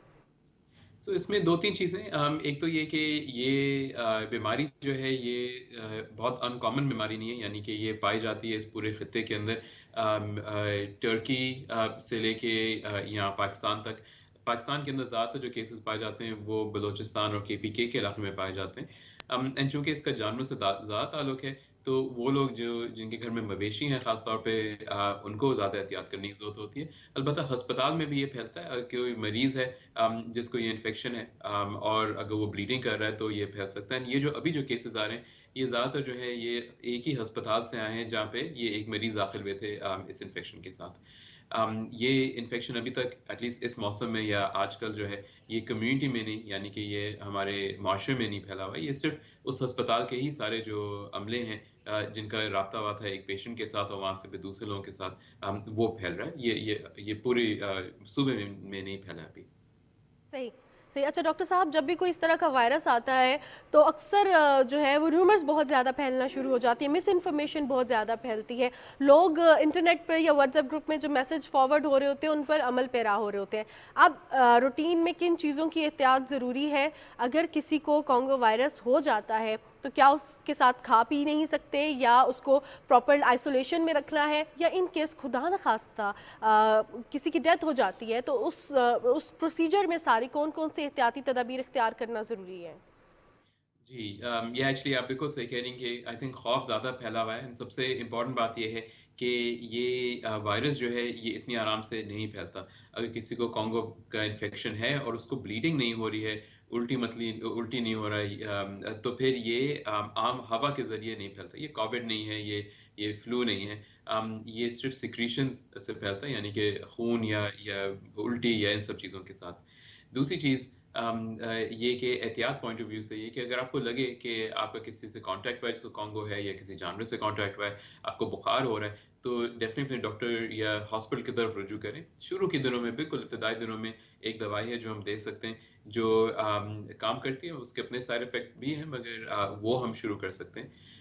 अगर किसी की मौत होती है इस वायरस के साथ, तो उसके जो एहतियाती तदाबीर हैं ये बहुत वेल डिफाइंड हैं कि गुस्ल, बरियल, इसके साथ क्या करने की ज़रूरत है। और यूजुअली अस्पताल डिस्चार्ज से पहले या बॉडी को रिलीज़ करने से पहले वो सब आपको बता देता है कि ये आपको एहतियात करने की ज़रूरत है। इम्पॉर्टेंट बात ये है कि अगर किसी को बुखार हो, किसी को तो मोर देन लाइकली इस मौसम के अंदर ये डेंगू होने के चांस ज़्यादा हैं, कॉन्गो होने के चांसेस नहायत कम है। मगर कभी आपको शक है तो डेफिनेटली डॉक्टर से रुजू कर लें ताकि इसका टेस्ट किया जाए। डॉक्टर साहब, एक जो मसला दरपेश है वो ये है कि जो अलामात आपने बताई हैं, अगर मतली हो रही है, बुखार हो रहा है या तबीयत नासाज है, तो हमारे यहाँ सेल्फ मेडिकेशन का रुझान बहुत आम है। फिर एक मिसकंसेप्शन ये है कि जो लोग मिट्टी के साथ ज़्यादा जुड़े रहते हैं या जो गांव देहात में जानवरों के साथ वाबस्ता हैं, काम करते हैं, उनके साथ उनकी इम्यूनिटी बहुत स्ट्रांग होती है। तो ज़रा इसको भी क्लियर कर दीजिए कि वहाँ पर इम्यूनिटी की क्या स्ट्रेंथ होती है, फिर सेल्फ मेडिकेशन कितनी ख़तरनाक हो सकती है इस तरह के वायरसेस की मौजूदगी में। बिल्कुल। सो सेल्फ मेडिकेशन यानी कि खुद से दवाई लेने का जो रुझान है, आप बिल्कुल सही कह रहे हैं। ये थोड़ा सा ख़तरनाक हो सकता है डिपेंडिंग कि आप क्यों ले रहे हैं। अगर आपको हल्का बुखार है, नज़ला है, आम मौसमी है, तो फिर उसके लिए तो जो दवाइयाँ होती हैं जो बुखार उतारने वाली होती हैं, नज़ला वाली होती हैं, वो तो लेने में कोई हर्ज नहीं है। एंटीबायोटिक अलबत्ता जो होता है वो प्लीज़ खुद से ना लें, क्योंकि कोई भी जब आप एंटीबायोटिक लेंगे तो उसमें ख़तरा ज़रूर होता है। आपके अपने अच्छे जरासीम इससे मुतासिर होते हैं, जो आगे जाके आपको मसला पैदा कर मसले मसाइल होते हैं। इम्यूनिटी का जहाँ ताल्लुक है, यानी कि आपकी क़ुव्वत मुदाफ़ियत, जरासीम से लड़ने की जो ताकत है, वो सबकी वो देहातों में जो काम करते हैं, जो शहरों में हैं, सबकी मुख्तलिफ होती है। मगर ये है कि इसको बेहतर करने के लिए जो तरीक़े होते हैं उसमें वर्जिश, अच्छा खाना खाना और रात को सोना, 3 बहुत बोरिंग चीज़ें हैं जो कि हेल्प करती हैं। मगर अगर आपका बुखार बहुत तेज़ है, अगर आपकी तबीयत ज़्यादा ख़राब है, तो खुद दवाई लेने से पहले डॉक्टर की तरफ ज़रूर रुजू कर लें ताकि आपको वो सही से तशख़ीस करके आपको दवाई दे सकें। सही। अच्छा, मैं जो रिजवान का सवाल है इसी को आगे बढ़ाऊंगी डॉक्टर साहब, कि गांव देहातों में लोगों ने मवेशी भी तो बहुत रखे होते हैं, अब ये जानवरों से फैल रहा है वायरस, तो अब क्या एहतियाती तदाबीर इख्तियार करनी चाहिए? क्या उनकी कोई प्रॉपर वैक्सीनेशन होती है एनुअली, या लोगों ने कोई जो है कोई नेग्लिजेंस की जिसकी वजह से उनके जानवरों में ये वायरस पैदा हुआ? अब क्या करना चाहिए? कोई वैक्सीनेशन की तरफ जाएँ, जानवरों से दूर रहें, और जानवरों के साथ अगर इन कॉन्टेक्ट हैं उसका ख्याल रख रहे हैं, उसकी देखभाल कर रहे हैं, तो उसमें क्या मास्क पहनना है, ग्लव्स पहनने, क्या करना है? जी, तो बहुत अच्छा सवाल है आपका। तो जानवरों के अंदर ख़ास जो जानवर जिनके अंदर ये वायरस होता है, वो बकरी, गाय, मवेशी जो होते हैं उसके अंदर होता है। अगर किसी जानवर को कोई बीमारी है तो उसको कोई अलामात नहीं होंगे, वो बिल्कुल सेहतमंद लगेगा, और उनको छूने से, उनके साथ काम करने से कोई नुकसान या ये वायरस नहीं लग सकता। ये वायरस लगता है अगर उसके ऊपर जो कीड़ा होता है छोटा सा, जिसको टिक कहते हैं, अगर वो आपको काट ले, तो जभी भी आप अपने मवेशी के साथ वापस जब जाएँ या रात को, प्लीज़ चेक कर लें कि कोई कीड़ा चिपका हुआ तो नहीं, छोटे वाले होते हैं। अगर है तो उसको एहतियात से हटा लें। दूसरी चीज़ ये कि जब जानवर को ज़िबा कर रहे हों, तो उसका खून अगर आपके आँख या मुँह के अंदर चला जाए, तो उससे ये वायरस फैल सकता है। तो जब ज़िबा करें तो अपना मुँह ढाँप लें, और अगर हाथ गंदे हैं, हाथ के अंदर खून लगा हुआ है, तो आँख मुँह पे ना छुएँ उस हाथ से। और आखिरी चीज़ ये, जब खाल उतारते हैं तो ये जो कीड़े होते हैं, उस जब खाल उतारते हैं तो वो उतर के वो जाते हैं, तो खाल जो है उसको थोड़ा दूर रखें, ताकि वो कीड़े आपके ऊपर फिर ना आएँ। तो डॉक्टर साहब, जो मुतासरा जानवर है जिसमें ये कीड़ा अगर उसकी स्किन पर या उसकी खाल के ऊपर मौजूद है और उसको ज़िबा किया जाता है, निजी ज़िबा खानों में गोश्त बनाया जाता है, तो क्या इनका गोश्त भी ख़तरनाक हो सकता है मुतासरा जानवरों का? हाँ, ये बहुत अच्छा सवाल है, और इसका जवाब है बिल्कुल भी नहीं। गोश्त जब चूँकि हम पका के खाते हैं तो ये बिल्कुल ख़त्म हो जाता है। सिर्फ़ ये जो ताज़ा खून होता है उससे ये लग सकता है। तो वो लोग जो कि खाना जो जो गोश्त पका रहे हैं, एक दफ़ा गोश्त को हांडी में डाल दिया तो बस हाथ साफ़ कर लें। इससे ना सिर्फ़ कॉन्गो मगर बहुत सारी दूसरी बीमारी से भी आप बचे रहेंगे। मगर अगर ऐसा कोई जानवर है जिसको ये बीमारी थी और आपको पता नहीं है, क्योंकि जैसे मैंने कहा जानवर को कोई इसमें शिकायत नहीं होती, या कोई कोई मतलब आप बता नहीं सकते, मगर वो गोश्त खाने से बिल्कुल कोई खतरा नहीं है। सही हो गया, बहुत शुक्रिया। डॉक्टर सैयद फैसल महमूद हमें आगाह किया कि कौन कौन सी एहतियाती तदाबीर इख्तियार करनी चाहिए और किस तरह कॉन्गो वायरस से बचाव मुमकिन है। लेकिन ये बहुत इंपॉर्टेंट चीज़ है जो आखिर में बात की गई है कि वो अफेक्ट जानवरों को नहीं कर रही है। वो गोश्त हम खा सकते हैं लेकिन हमने एहतियात करनी है, और ख़ास तौर पर जब उनको ज़बह कर रहे हों या किसी को हो जाए तो कौन कौन सी एहतियाती तदाबीर इख्तियार करने की ज़रूरत होती अच्छा है। मानूर, आपने बड़ी ज़बरदस्त बात की थी कि उतनी बड़ी बीमारी होती नहीं है, वायरस की स्ट्रेंथ उतनी ज़्यादा होती नहीं है जितनी हम उसको सर्कुलेट करके उसकी अफवाह बनाकर लोगों में खौफ फैला देते हैं कि इससे ये हो जाएगा, इससे ये हो जाएगा, खाना पीना बंद, या फिर आप गोश्त ना खाएं, आप किसी से मिले नहीं, और अगर कोई बीमार है खुदा न खास्ता अपनी तरफ से सिम्टम्स भी निकल आते हैं, अपनी तरफ से मेडिकेशन भी निकल आती है। ये सारी जो हमारी अपनी एजम्पशंस होती हैं, अगर हम उनको प्रैक्टिकली करेंगे तो हम अपने ऊपर भी जुल्म करेंगे और जो हमारे साथ लोग मौजूद हैं उनके ऊपर भी जुल्म करेंगे। ऐसा होता है ना कि सांप के काटने से पहले उसके खौफ से इंसान समटाइम्स जो है ना वो डर जाता है कि बहुत ज़्यादा कुछ बड़ी चीज़ होगी और हम डॉक्टर के पास नहीं जाते। तो ज़रूरी है कि डॉक्टर के पास जाएं और वक्ती जाएं, ऐसा ना हो कि आप लेट कर दें। सांप के डसने से मुझे एक खबर याद आई है, हम अपने नेक्स्ट राउंड में वो खबर शामिल करेंगे न्यूज़ ब्रेक के बाद, और बताएंगे कि आप इंसान जानवरों को काट के अपनी जान भी बचा सकते हैं। ओह माय गॉड ये सही खबर है। सो अब बढ़ते हैं एक न्यूज़ ब्रेक की जानिब, देखते रहिए सुबह पाकिस्तान।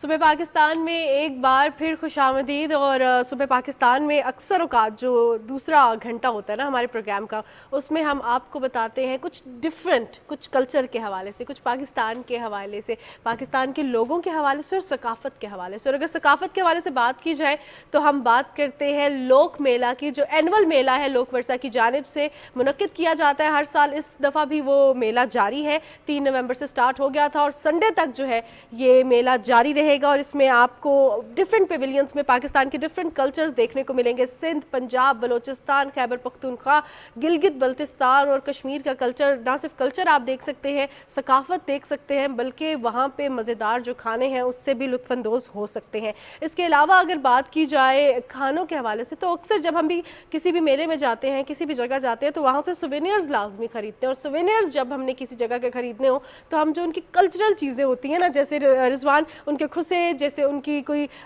डिफरेंट सी आर्ट, कोई उनकी प्यारी सी चादर, ये चीज़ें हम लाजमी खरीदते हैं। अच्छा मानूर, एक तो है कि हम लोग बहुत सारी ऐसी चीज़ें हैं जो हमने अपने बचपन में देखी, अपने घरों में देखी, और वो हमारी सकाफत का हिस्सा है, हमारे रीजन का हिस्सा है, जो हमारे आबाई इलाके हैं उसका हिस्सा है। लेकिन साथ ही साथ बहुत सारे लोगों की ये तमन्ना होती है कि वो अपने रीजन में रहते हुए, अपने इलाके में रहते हुए, पढ़ाई की वजह से या जॉब की वजह से अगर किसी दूसरे इलाके में बहुत कम गए हैं और सकाफत के बारे में बहुत ज़्यादा नहीं जानते, फॉर एग्जांपल वो लोग जो खित्ता पोठोहार में रहते हैं, रावलपिंडी इस्लामाबाद में रहते हैं, या फिर बालाई पंजाब में रहते हैं, उनके लिए जनूबी पंजाब कशिश रखता है, उनके लिए बलूचिस्तान की सकाफत कशिश रखती है, उनके लिए सिंधी अजरक में कशिश है, उनके लिए हम कश्मीरी शॉल में कशिश होती है। तो वो देखना चाहते हैं, वो जानना चाहते हैं कि ये बनती कैसे हैं, ये आती कहाँ से हैं और इनकी खूबसूरती जिसके चर्चे इतने ज़्यादा हैं उसमें क्या ख़ास बात है। तो उसके लिए ये तमाम तर चीज़ें एक ही छत के नीचे तमाम पेविलियंस की सूरत में, आप चाहे वो बलूचिस्तान का पेविलियन हो, पंजाब का हो, वो गिलगित बल्तिस्तान का हो, वो खैबर पख्तूनख्वा का हो,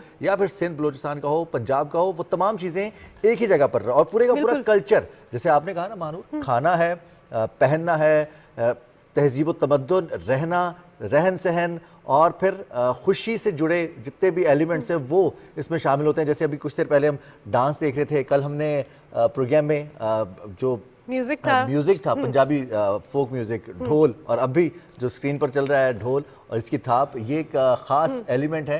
तो इसी तरह से और भी रहन सहन के हिस्से हैं और मखसूस चीज़ें हैं। अगर हम उन टर्मिनोलॉजीज़ का जिक्र करेंगे तो वो एकदम से हमारे जहन में आएंगी और सुनने वाले, देखने वाले वापस अपने उस बचपन में या मेमोरीज में उनको रिफ्रेश करेंगे कि हाँ, ये चीज़ें तो हम देख चुके हैं, हम जान चुके हैं, लेकिन उसके आगे क्या होता है, ये चीज़ें बनती कैसे हैं, इनके बनाने वाले उनमें क्या ख़ास बात होती है, तो ये सब आज के हमारे प्रोग्राम के इस सेगमेंट में होगा। बिल्कुल जनाब, और अगर हम इस पर बात करें कि बनती कैसे है तो आज हम आपको बताएंगे भी। लेकिन रिजवान, अगर हम बात करें खुसे की, शादी ब्याह हो, कोई भी तकरीब हो, खुसा पहना जाता है, और सिर्फ ईस्टर्न लिबास के साथ नहीं बल्कि वेस्टर्न लिबास के साथ भी पहना जाता है। और अक्सर हम जो है वो लेदर का जो खुसा होता है, चमड़े का खुसा, वो तलाश कर रहे होते हैं कि हमें कहाँ मिलेगा। तो आज हम आपको बताएंगे कहाँ मिलेगा। इसके साथ साथ लेकर आर्ट एक ऐसी चीज़ है जो कि मशरक़ी एशिया में स्टार्ट हुआ और वो बर्तनों पे सजावट के लिए इस्तेमाल होता था, पूरे यूरोप में भी बहुत फेमस है। लेकिन मज़े की बात यह है कि पाकिस्तान में उसके आर्टिस्ट भी मौजूद हैं। आपको एक बहुत दिलचस्प बात बताता हूँ, बचपन में हम सुनते थे गांव में जाना है तो वहाँ पर मेहमान आएंगे तो मेहमानों के लिए मखसूस बर्तन है, तो सबसे खूबसूरत बर्तन है, और उनको पंजाबी में रोगनी पांडे कहते थे। रोगनी पांडे, हाँ। और जो रंगो रोगन का काम करते हैं वो इसको जानते हैं। और आज स्टूडियोज में अपने खुस्से की बात की है, तो खुस्से की खास बात यह है कि अगर आप पंजाबी लिबास पहनते हैं तो खुस्से के बगैर आपका लिबास पूरा नहीं होता। आपने तो वेस्टर्न के साथ भी पहना दिया लोगों को। खैर जी, लाला मोहम्मद असलम है खुस्सा मेकर, आज हमारे साथ स्टूडियोज में मौजूद हैं। लाला मोहम्मद असलम, अस्सलाम वालेकुम। और साथ ही हमारे साथ, जैसे आप लेकर आर्ट का कह रही थी, तो लेकर आर्ट में हमारे साथ मौजूद हैं, हमारे साथ मौजूद है लाला मोहम्मद असलम जो कि इंटरनेशनल अवार्ड याफ्ता भी हैं। मोहम्मद रियाज मुगल साहब मौजूद है, सॉरी, लेकर आर्ट में हमारे साथ मौजूद है मोहम्मद रियाज मुगल, इंटरनेशनल अवार्ड याफ्ता है। लेकिन इसके साथ साथ एक बहुत ज़बरदस्त और चीज़ भी है जिस पर हम रिजवान प्रोग्राम में पहले भी बात करते रहे, इंटरनेशनली एक्सपोजर की। इंटरनेशनली पाकिस्तान को रिप्रेजेंट किया है और दुबई एक्सपो 2020 में पाकिस्तान को रिप्रेजेंट कर चुके हैं। बहुत से इनको इंटरनेशनल अवार्ड्स भी मिले हैं और लोक वर्सा की जानिब से भी अवार्ड्स मिले हैं। अब इनका आर्ट कैसा है, किस तरह ये काम करते हैं, कितनी देर में वो तैयार किया जाता है, किस पेंट से लिखते हैं, किस पेंट से खताती होती है, किस पेंट से डिज़ाइन होता है, इनसे बात करेंगे। सबसे पहले तो आप दोनों को खुशामदीद। रियाज मुगल साहब के बारे में उनसे गुफ्तगू शुरू करने से पहले हम नाज़रीन को बता दें कि प्राइड ऑफ परफॉर्मेंस अवार्ड के लिए उनकी नामजदगी हो चुकी है। सरगोदा की तहसील है सिलांवाली, वहाँ से इनका ताल्लुक है, और ये चाहते कि मेरे से बड़ा नाम जो है वो सिलांवाली का नाम हो और लोग पहचाने अपनी रूट्स के साथ। एग्जैक्टली। तो मुगल साहब, मोहम्मद रियाज मुगल साहब, अस्सलाम वालेकुम। वालेकुम अस्सलाम जी। आप असलम भाई, अस्सलाम वालेकुम, आप खैरियत से हैं? आप दोनों को प्रोग्राम में खुशामदीद कहते हैं। आप लोगों का आर्ट भी सामने डिस्प्ले है, हमारी स्क्रीन पर भी नज़र आ रहा है। हम भी बेसिकली जो है आप के आर्ट के हवाले से आपसे पूछेंगे क्या डिफरेंट होता है। लेकिन अगर हम लेकर आर्ट के हवाले से बात करें, मोहम्मद रियाज साहब, लेकर आर्ट में बेसिकली किस चीज़ से पेंटिंग की जाती है? ये नॉर्मल पेंट होता है जो हमारे जो कैनवस पे हम यूज़ करते हैं, ये वो पेंट है, डिफरेंट पेंट है क्या, या जिसके स्पेशल ब्रश होते हैं वो डिफरेंट होते हैं? कुछ हमें इस बारे में बताइएगा। जी, बहुत शुक्रिया आपका। इसको लेकर आर्ट्स का जो नाम है, जो कदीमी नाम है पुराना, इसको कहते थे जंदरी का काम। इंडिया में जंदरी का काम। हमारी एक तो पहले जो तहसील थी, कैथल था शहर हमारा, तहसील कैथल थी, ज़िला करनाल, जहाँ के लियाकत अली साहब और सीपा सलाह, रज़िया सुल्ताना और हज़रत शाह कमाल साहब भी वहीं पे हैं कैथल में। बंद दरवाज़ों का आर्ट का शहर था, जैसे हरम गेट वगैरह लाहौर में या मुल्तान में। तो ये इसको कहते जंदरी का काम। एक होती है बेरी से ना कि लाखदाना निकलते, जिससे हम फर्नीचर में पॉलिश भी करते हैं। उससे हम जो है ना, ये लाहौर से लाते हैं, एक लाखदाना लेकर आते हैं, उससे हम ये कलर खुद बनाते हैं। ये दरख्त से पैदा होता है कलर, ये पेंट नहीं होता।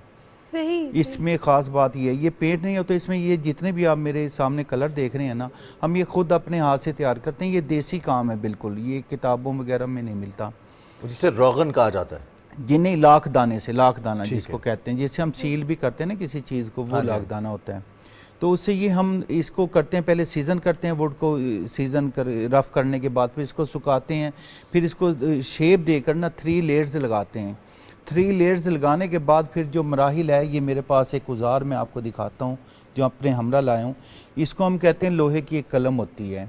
उसके बाद जो हमारा इसका प्रोसेस है काम करने का, वो तो वहीं पे है जहाँ हम करते हैं सेलाम वाली ज़िला सरगोदा। इसमें 3 लेयर्स जब लगती हैं लोहे की कलम से, ये भी हम खुद तैयार करते हैं लोहे की कलम। इसकी ख़ास बात यह है कि जब ये 3 लेयर्स हम लगाते हैं ना, तो ये मैंने जैसे कि ये उठाया यहाँ पे, ये पीस है, मैं भी आपको इसमें ये काम करके थोड़ा सा ये टच करके दिखाता हूँ। ये देखें, फ्री हैंड ये काम होता है सारा। ये आप देख रहे हैं, ये लोहे की कलम है जी। इसी तरीके से ये सारा आर्ट होता है। ये इसी कलम से हमने बारीक लाइन भी लगानी है, इसको स्क्रैच भी करना है, इसको वाइट भी करना है, येलो भी करना है। ये थोड़ा सा कैमरे की तरफ इसका रुख कीजिएगा जी, ये देखिए। जी बिल्कुल। अच्छा, ये सारा जो है जिस तरह वो खुदाई होके काम हो रहा होता है, इस तरह ही हो रहा है जी। ये सारा फ्री हैंड, ये देखें कलर उतरना शुरू हो गया। और इसकी ये मैं अपने जो है ना यूथ को, अपनी आवाम को एक बात बता दूं, अगर इसको हम सिर्फ धूप में रखते हैं ना इस कलर को, तो इसको ख़राब होने, वरना इसको कहीं भी कोई प्रॉब्लम नहीं। ये 30 साल 50 साल की इसकी जो है ना मियाद पानी है वगैरह से भी खराब जी। नहीं होता। और इसमें हमारे पास बेशुमार वेराइटीज़ हैं, बहुत ज़्यादा। इसमें देखें ना वाजिज़, मैंने बिलू पार्ट में, पहले मुल्तान में काम होता था ये बिलू पार्ट्स वाला, ठीक है। अब हमने वुड के अंदर इसको शुरू किया है। जैसे वो कैमल पे कर रहे हैं या मिट्टी पे कर रहे हैं मुल्तान वाले, हम ये देखें ये वुड पे कर रहे हैं।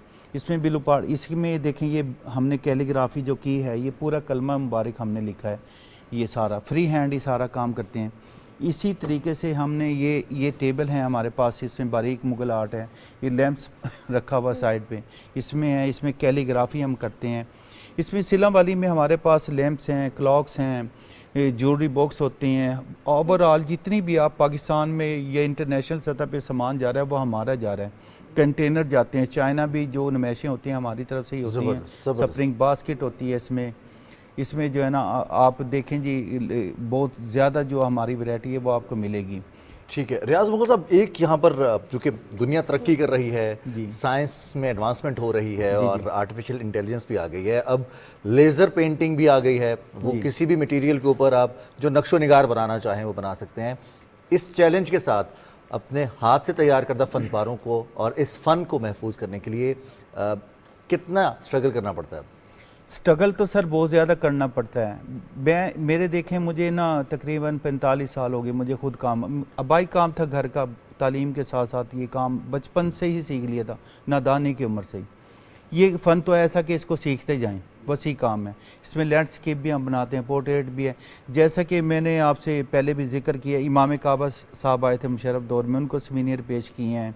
जितने भी सदूर हैं हमारे, वज़ीर आज़म मोहतरमा बेनज़ीर भुट्टो को मैंने खुद सीनियर 1990 में पेश किया था। उन्होंने मुझे लिखा, thanks the for the portrait Benazir Bhutto 1990, मेरे लिए उन्होंने लिखा। उस वक्त मैं यंग था बिल्कुल इसी लेकर आर्ट्स में। इसके अलावा इमाम काबा हों, ये सफ़ीर हों, ये अपने शेख ज़ाहिद साहब, सुल्तान काबूस साहब, जितने भी हमारे बादशाह हैं, शाहफाज साहब, मैंने सबको सीनियर पेश किए हुए हैं। अच्छा, इसकी मैं आपको एक थोड़ी सी ख़ास बात ये बता रहा था, हमारे इस फ़न से जो है ना, अभी हमने हाल ही में हमने बच्चियों को ये लेकर आर्ट सिखाया। 100 के करीब बच्चियाँ हैं। ज़बरदस्त। हमारी एक वहाँ पे NGO, उनके साथ हमने मिल के ना, कश्यप वाले, तो वहाँ पे हमने ये बच्चियों को, यूथ को मुंतकिल करे हैं।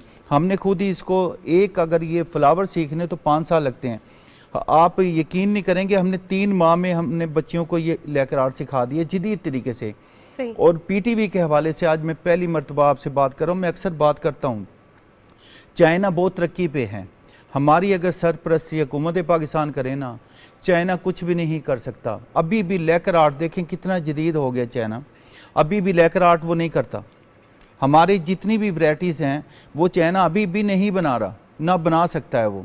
देखें, अगर अब हमारे लेकर फन में उनसे आगे तो जरूर निकल सकते हैं, जैसे आपने कहा है। तो मोहम्मद असलम साहब, लाला मोहम्मद असलम, आपकी तरफ आते हैं और खुस्सा जो है वो आते साथ ही महानूर ने पूछ लिया कि इसमें लेडीज़ खुस्सा भी है या नहीं है। तो थोड़ा सा बताइएगा इस हवाले से भी कि खुस्सा मेकिंग आप कब से कर रहे हैं, और यहाँ पर लोक मेला में चूँकि सकाफ़त है और खुस्सा सकाफ़त का हिस्सा है, तो इसमें अब कुछ जिद्दत आ रही है, तो थोड़ा सा अपने बारे में बता दीजिए हमारे नाज़रीन को कि आपने कब से इसका आगाज़ किया, आपका भी ये जो ख़ानदानी काम है, आपको भी ये नस्ल दर नस्ल विरसे में मिला और फिर इसको अब जारी रखे हुए हैं, कितनी मेहनत कर रहे हैं इसमें? शुक्रिया जी। पहले हमारे अबू लाला मोहम्मद रमज़ान साहब हमारे वालिद का नाम है, तो पहले वो ये हमारा जो काम है ना, ये हमारा काम ख़ानदानी काम है। तो पहले हमारे अबू इधर लोक विरसा में आते थे, अब वो बीमारी की वजह से नहीं आ रहे, तो ये मैंने काम ना उनसे बचपन से सीखा है, तो अब तक मैं ये काम कर रहा हूँ। तो लोक विरसा में पहले वो आते थे, अब उनकी जगह से मैं आ रहा हूँ। तो ये टोटल हैंडमेड वर्क है, तो ये लेदर पे काम किया जाता है। तो ये मैंने ना वो अपने अब्बू का काम लेकर आगे चला हूँ। वो पहले हमारे अब्बू करते थे काम। तो ये खुस्सा जो है ना, ये अक्सर शादियों और फंक्शनों पर पहना जाता है, और वैसे भी ये पहनने के साथ ये कंफर्टेबल चीज़ है। अब तो जैसे पहले ये नवाब लोग पहनते थे खुस्सा, और अब जैसे जैसे दौर बदला गया तो ये आहिस्ता आहिस्ता और खुस्सा मशहूर हो गया। अब जो खुस्सा पहनता है वो नवाब हो जाता है। नहीं, पहले वो नोक वाला चलता था ना, अब तो ये लेडीज भी चल रहा है ना, स्टाइल भी डिफरेंट जी है। इनका स्टाइल जैसे जैसे तरक्की की, तो ऐसे ऐसे इनकी डिज़ाइनिंग भी फिर चेंज हो गई। बिल्कुल। अच्छा असलम साहब, मुझे ये बात बताएं, जैसे आप खुस्से अपने डिस्प्ले कर रहे थे, तो मैं रिजवान से भी ये बात पूछ रही थी। अक्सर हम मार्केट जाते हैं खुस्सा खरीदने के लिए, और हमें ये कहा जाता है कि ये लेदर का खुस्सा है और ये असली खुस्सा है, या हाथ से बनाया गया है, और हम ले लेते हैं बड़ी खुशी से कि लेदर का खुस्सा है, चमड़े का है, तो ये चलता रहेगा, देर पा होगा। लेकिन जब हम पहनते हैं तो थोड़ा सा उस पर पानी लगा और वो ख़राब हो गया। तो असली और जो लेदर का खुस्सा होता है उस पर, जो दूसरे मटेरियल का खुस्सा होता है, उसमें क्या फ़र्क होता है, कैसे चेक किया जाए? असल में ये जो लेदर का खुस्सा है ना, जो 9 किस्म का लेदर बनता है और हर किस्म का खुस्सा बनता है। जो प्योर गो का चमड़ा होता है ना, गाय का चमड़ा जो होता है, तो उससे खुस्सा बनाया जाए ना, वो ऐसे समझ लें कि वो वाटरप्रूफ बन जाता है। वाटरप्रूफ होता है? जी, वो पानी से ख़राब नहीं होता गा। जो मार्केट में सेल हो रहा है ना तो वो बेचने वालों को पता है हम क्या सेल कर रहे हैं, जो बना रहे हैं वो भी वैसे, जितनी महंगाई है, महंगाई की वजह से वो स्लो वैरायटी में बना रहे हैं। तो जो गाय का चमड़ा है ना, उससे खुस्सा बनाया जाए ना, एक तो पाँव ख़राब नहीं होता गा, उससे आगे से दबता नहीं है? नहीं दबता। सही। तो ये फिर ये चीज़ें जो है ना, मसाइल है। ये आप जैसे मर्जी इस्तेमाल करें, ये ख़राब नहीं होगा। अच्छा, अक्सर औकात जिस तरह आप हंस रहे थे इस बात पे, ये वाकई मसला होता है उन लोगों का जिनका पाँव का जरा पंजा थोड़ा चौड़ा होता है, मेरी तरह। जी, जी, तो हम खुस्सा लेने जाते हैं ना, तो हमें कहते हैं ये देखिए खींच के आप पूरा आ जाएगा, और वो आ भी जाता है। और पंजाब में तो अगर आप, जैसे हमारा ये रिवायती लिबास का हिस्सा है, तो इसके बारे में तो कहते हैं कि खुस्सा जो है वो असली पहचान है कि पहली दफ़ा पहनेंगे तो वो काटेगा ज़रूर आप। अच्छा। और उसको पाँव गीला करेंगे, पाँव गीला करके पहने तो फिर ये ठीक हो जाता है, एडजस्ट हो जाता है। असली लेदर की निशानी नहीं। असल में सर बात ये है कि जो काटने वाली बात की है ना, वो असल लेदर का नहीं होता था। जो असल लेदर का है वो खुस्सा कभी नहीं पाँव को काटेगा। सही सही हो गया, सही हो गया। अच्छा, कभी नहीं काटेगा, ये आपने अच्छा बता दिया हमें कि क्योंकि अक्सर औकात ये कहा जाता है कि बाद में with the passage of time पूरा आ जाएगा, और पूरा आने से पहले खुस्सा जो है खराब। आखिर में हम असलम साहब से जानना चाहेंगे कि लोग मेले में आप आए, यहाँ पर रिस्पांस कैसा है और कितनी हिम्मत बढ़ती है?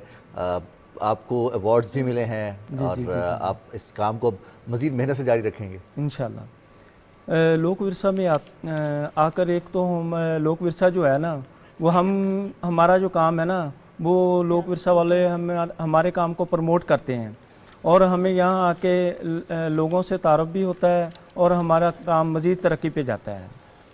सही, बहुत शुक्रिया तो मोहम्मद असलम एक साहब। बात मैं और एक बताना चाहता हूँ, जैसे आप कह रहे थे कि खुस्सा काटता है, आप जब भी इसका पाँव चेंज करके पहनेंगे, इसका लेफ्ट राइट नहीं होता गा। बिल्कुल। आपने अगर नेक्स्ट खुस्सा इस्तेमाल करना हो ना, तो आपने जब भी इस्तेमाल करना है तो इसका पाँव चेंज करते रहना है, फिर ऐसे काटेगा भी नहीं और ये ख़राब नहीं होता। सही हो गया। बहुत शुक्रिया मोहम्मद असलम साहब, आपके कीमती वक्त का। रियाज मुगल साहब, आपके वक्त का, आप लोगों ने अपना आर्ट डिस्प्ले किया हमारे प्रोग्राम में और हमें बताया बेसिकली असली और नकली खुस्से की भी पहचान, नकली तो नहीं, जो लेदर का ना हो। बहुत शुक्रिया। मैं आपके हवाले से एक प्रोग्राम में एक बात करना चाहता हूँ। वो ये है कि हमारी जितनी भी यूथ है ना, हम चाहते हैं कि ये हुनर, तालीम के साथ साथ हुनर सीखें वो पाकिस्तान में। हमारे पास जॉब्स इतनी नहीं है पाकिस्तान में। अगर जितने भी हमारे हुनर है ना, अगर हमारी यूथ, हमारी बच्चे जो है ना, अगर हुनर की तरफ आएँ तो बहुत ज़्यादा तरक्की होगी। हमसे भी रब्ता कर सकते हैं, हम भी यूथ को काम सिखा रहे हैं।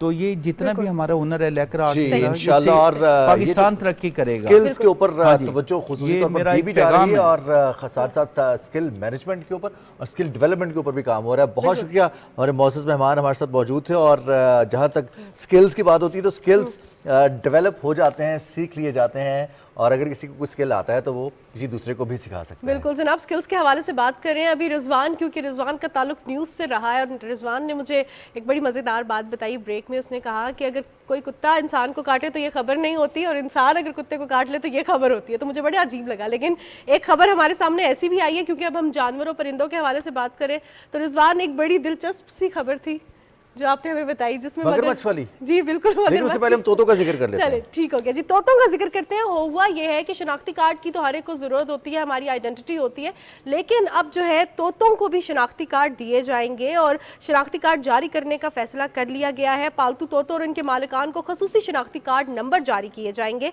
और चूज़ों की टांगों की तरह जो होती है ना, एक अंगूठी बांध दी जाती है, इसी तरह वाइल्ड लाइफ मैनेजमेंट बोर्ड ने तोतों को रजिस्टर करने के लिए भी ना शनाख्ती कार्ड जारी करने हैं। अब ये क्यों जारी करने हैं, क्यों ज़रूरी है, इससे क्या फ़ायदा होगा, ख़ास तौर पे ये जो जंगली तोते हैं इनकी पहचान में क्या फ़ायदा होगा। और अक्सर औकात रिजवान ये भी तो होता है ना कि जंगली तोतों को घर पर लोग कैद कर लेते हैं, पकड़ लेते हैं, पिंजरों में बंद कर लेते हैं, और ये जब हम देखते हैं कि कुछ इंस्टिक्ट हो रही हैं, कुछ जो नस्लें हैं वो ख़त्म हो रही हैं, तो इन्हीं के तहफ़्फ़ुज़ के लिए ये इक़दाम किए जा रहे हैं, और इसमें ये एलिमेंट शामिल करना कि जो गैर रजिस्टर्ड परिंदों के लिए ज़ब्ती और जुर्माना आयद किया जाएगा। तो अब जैसे हम गाड़ियाँ रजिस्टर करवाते थे, हम कहते थे कि गाड़ी रजिस्ट्रेशन होनी चाहिए, गाड़ी के ऊपर नंबर होना चाहिए कि आप गाड़ी के मालिक हैं, ये आपको पता होना चाहिए, और अगर आप ड्राइव कर रहे हैं तो लाइसेंस आपके पास होना चाहिए। ऐसे ही परिंदों के हवाले से भी, अगर आपको परिंदे पालने का शौक़ है, आप उनको फीड कर रहे हैं, उनकी आप बेहतरी के लिए कुछ इक़दाम कर रहे हैं, वाइल्ड लाइफ के साथ मिलकर कीजिए, ताकि मकसद एक ही है, जानवरों का, परिंदों का तहफ़्फ़ुज़। अब इसी पर बात करेंगे। हमारे साथ मौजूद होंगे डॉक्टर अनीसुर रहमान साहब, साबिक चेयरमैन हैं Islamabad wild life management board और CEO हैं Himalayan wild life foundation. Doctor साहब अस्सलाम वालेकुम। वालेकुम अस्सलाम।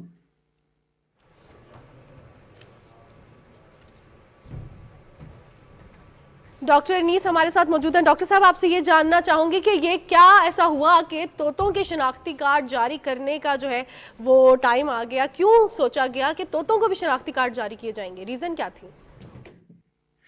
असल में रीज़न इसकी ये है कि जो जानवर जंगली जिस हालात में पैदा हुआ और उसकी नस्ल चलती रही, हम चाहते हैं कि वो कायम रहे, मगर ओवर द लास्ट 20 ईयर, पिछले 15, 20, 25 सालों में इतनी ज़्यादा नेचुरल एनवायरनमेंट से, यानी कि जंगल से तोतों का शिकार किया गया, इनके बच्चे उठाए गए, इनके अंडे चोरी किए गए कि इनकी नस्ल तकरीबन ख़त्म हो रही है। तो वाइल्ड लाइफ मैनेजमेंट बोर्ड ने ये फैसला किया कि हम इनकी शनाख्त जो है ना, जितने तोते मार्केट में आ चुके हैं ना, उनके ऊपर हम ये, जिस तरह आपने कहा शनाख्ती कार्ड है, तो ये एक शनाख्ती कार्ड है। ये अडल्ट तोते का शनाख्ती कार्ड है और ये बच्चे तोते का शनाख्ती कार्ड है, छोटा सा आप देख रहे हैं। इसके ऊपर इनकी पूरी इंफॉर्मेशन लिखी होती है कि ये पाकिस्तान का तोता है, नंबर 1, इसका मालिक का नंबर क्या है, नंबर 2, और फिर ये कि इसकी पैदाइश का साल क्या है। तो जब ये सारा रिकॉर्ड रखा जाएगा, इस पे ये शनाख्त से ये फर्क पता लग जाएगा कि मजीद जंगली तोता मार्केट में नहीं आ सकेगा। तो हमने ये किया है कि हमने Islamabad wild life management board ने ये नोटिस इशू कर दिया है कि अगले 2 महीने, यानी कि अब 1.5 महीना रह गया है, इसके अंदर अगर आप अपने जो पालतू तोते हैं उनको रजिस्टर करवाएं तो आपकी कोई फीस नहीं होगी। अगर आप जनवरी 1 के बाद अपना रजिस्टर कराना चाहें तो फिर भी आपके पास 2 महीने का टाइम है, मगर उसमें आपको फीस भी देनी पड़ेगी। मगर इन 4 महीनों के बाद मजीद कोई भी तोता जिसके पास शनाख्ती कार्ड ना हो, जिसके पास ये शनाख्ती कार्ड ना हो, वो ना आप रख सकते हैं और ना वो मार्केट में कोई सेल कर सकता है। देखें, जो ब्रीड करते हैं, जो लोकल इनको ब्रीड करते हैं, हम उनको भी कंट्रोल करना चाहते हैं और उनको हम एथिकल ब्रीडर्स कहते हैं, यानी कि वो सोचे समझे हुए इसकी नस्ल को भी तबाह नहीं करना चाहते और आपका शौक भी पूरा रखना चाहते हैं। वो हर बच्चे को ना ये वाला रिंग पहनाएंगे और ये वाला रिंग कभी उतर नहीं सकता। तो हम इनकी पूरी जो है ना रिकॉर्ड रखेंगे और इनकी ताकि घरों वालों के लिए सेल भी रहे, मगर वाइल्ड से मजीद मार्च 2024 के बाद कोई भी तोता है कि क्या पाकिस्तान में इसके लिए कानून साजी की गई है, और चूंकि it's connected with wild life, तो जो वर्ल्ड वाइल्ड लाइफ है उससे भी किसी किस्म का रब्ता, जैसे आपने कहा कि पाकिस्तान के तोतों को पहचान देनी है, कि दुनिया में बाकी परिंदों के लिए, जानवरों के तहफ़्फ़ुज़ के लिए भी इससे मरबूत इक़दाम किए जा रहे हैं, कोऑर्डिनेटेड है ये पूरा निज़ाम? जी सर, ये देखिए हम शुरू अपने घर से कर रहे हैं और ये बाकी सारे जितने भी सूबों में वाइल्ड लाइफ डिपार्टमेंट है वो सारे जो है ना अपनी जितनी भी वाइल्ड लाइफ आती है इनकी दो कैटेगरीज होती हैं। एक होती है नेचुरल जो हमारी पाकिस्तान की वाइल्ड लाइफ होती है, एक होती है एग्जॉटिक्स जो बाहर से लाए जाते हैं। तो दोनों का रिकॉर्ड सारे वाइल्ड लाइफ डिपार्टमेंट रखते हैं। हमारी कमजोरी ये थी कि हमने अभी तक इसको रिकॉर्ड नहीं किया, पंजाब ने रिकॉर्ड नहीं किया, क्योंकि हमारा ज्यादातर ये मसला जो है ना ये आज़ाद जम्मू एंड कश्मीर में है, पंजाब में है और ICT में है। तो हाँ, अब हम तीनों के साथ मिल के ये काम कर रहे हैं कि हमारी ख्वाहिश है कि वो सारे इस मार्केट को रोका जाए। अच्छा, ये बताना जरूरी है कि पिछले जिस तरह मैंने भी बताया कितने सालों से ये इनके अंडे और बच्चे चोरी कर रहे थे, कई सालों से इस परिंदे ने अपने अंडे और बच्चे हमारी सरजमीन पे देने ही बंद कर दिए हैं। वो नेचुरली ये समझ गए हैं कि हमारे जब भी हम अंडे और बच्चे यहाँ पर करेंगे, पंजाब में स्पेशली हमारा जो बॉर्डर बेल्ट है, सियालकोट, पसरूर, लाहौर, कसूर, बरनाला जो कि भिंबर का इलाका है, इन्होंने अंडे देने ही बंद कर दिए। तो ये इंडियन साइड पे जाके अंडे और बच्चे देते हैं। अब मसला ये आता है कि जब वो डॉक्टर अनीस, आपसे ये भी जानना चाहूंगी कि आपने अडल्ट तोते के हवाले से बात की, अडल्ट तोते की उम्र क्या होती है और इसके साथ साथ वाइल्ड लाइफ क्या इकदाम कर रहा है जंगलों में तोतों की तादाद बढ़ाने के लिए? मैम, अगर मैं अपनी बात जरा मुकम्मल कर लूं, जो इसकी जो नस्ल को जो नुकसान पहुंच रहा है ना, वो ये है कि जब वो अंडे या बच्चे देती है तो वो तकरीबन 4 हफ्ते उन अंडों पे रहती है जब तक वो बच्चे नहीं दे सकती। जिस दौरान जो मादा होता है वो फ्लाई करके हमारे पाकिस्तान वाले साइड पे आता है ताकि वो अपनी मादा जो बैठी है अंडों पे उसको फीड कर सके। जब वो नर यहाँ पकड़ा जाता है तो नॉर्मली वो मादा जो है ना वो भूख से मर जाती है और वो अंडे जाया हो जाते हैं। नंबर 1। नंबर 2 ये कि जब उसके बच्चे पैदा हो जाते हैं और उनको तकरीबन 2.5-3 महीने लगते हैं ताकि उनकी आंखें खुलती हैं, उनके पर निकलते हैं, उनकी खूबसूरती बननी शुरू होती है, नौजवान होने शुरू होते हैं। उस दौरान फिर नर या मादा उनको फीड करने के लिए फिर पाकिस्तान की हमारी इस साइड पे आता है, हम या फिर पकड़ लेते हैं। तो फिर जो एक वालिद जो रह जाता है वो भी और ये बच्चे भूख से मर जाते हैं। इसीलिए हमने ये सारा प्रोग्राम इसीलिए बनाया ताकि इनकी नस्ल की अफजाइश की जाए, इनकी प्रोटेक्शन की जाए और सेफ्टी की जाए। अब आपका सवाल ये था कि इनकी उम्र कितनी होती है। नॉर्मली ये तकरीबन 35 से 40 साल इनकी उम्र होती है इन तोतों की, और इसमें से हमारे पाकिस्तान में 4 वैरायटीज हैं, जिसमें से एक बहुत ही यानी कि एक्सेप्शनली इंटरनेशनली रिकॉग्नाइज्ड वैरायटी जिसको अलेक्जेंड्रीन पैरेट कहते हैं। ठीक है, बहुत बहुत शुक्रिया डॉक्टर अनीस रहमान साहब। आप जो काम कर रहे हैं हमारी दुआ है और हमारी ख्वाहिश भी है कि आप इसमें कामयाब हों, न सिर्फ तोतों के तहफ़्फ़ुज़ के लिए बल्कि वाइल्ड लाइफ के बाकी जो इसके पार्ट्स हैं, ख़ास तौर पर जो परिंदे हैं, जानवर हैं जो इस कुदरत में खूबसूरती पैदा करते हैं, उनके तहफ़्फ़ुज़ के लिए आपकी हिम्मत बनी रहे और आप इसी तरह से इसी जज्बे से काम करते रहें। एक ब्रेक लेंगे और वापस आएंगे सुबह पाकिस्तान में।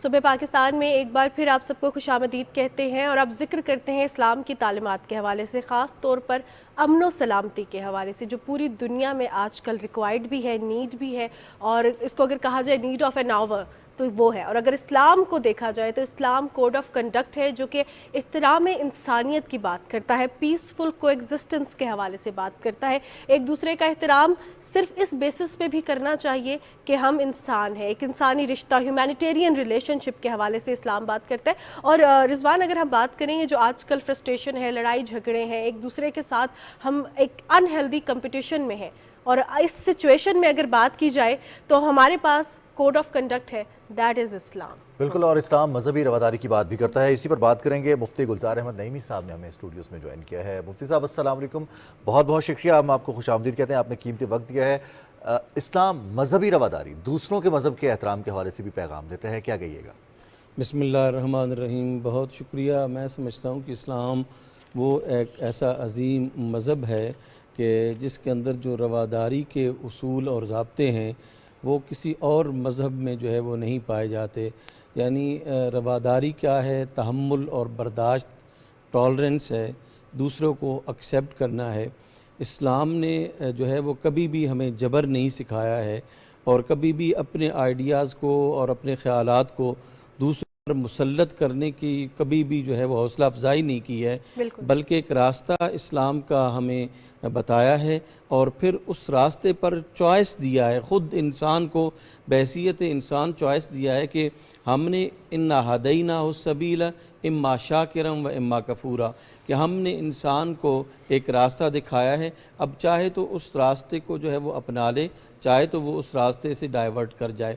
तो रसूलुल्लाह सल्लल्लाहु अलैहि वसल्लम की अहादीस की रोशनी में जब हम देखते हैं तो रसूलुल्लाह सल्लल्लाहु अलैहि वसल्लम ने फरमाया पूरी इंसानियत जो है वो अल्लाह का कुंबा है और सबसे पसंदीदा इंसान अल्लाह के नज़दीक वो है जो उसके कुंबे का ख्याल रखता है। वो ये मैटर नहीं करता कि वो मुसलमान है, न मैटर नहीं करता कि वो गैर मुस्लिम है।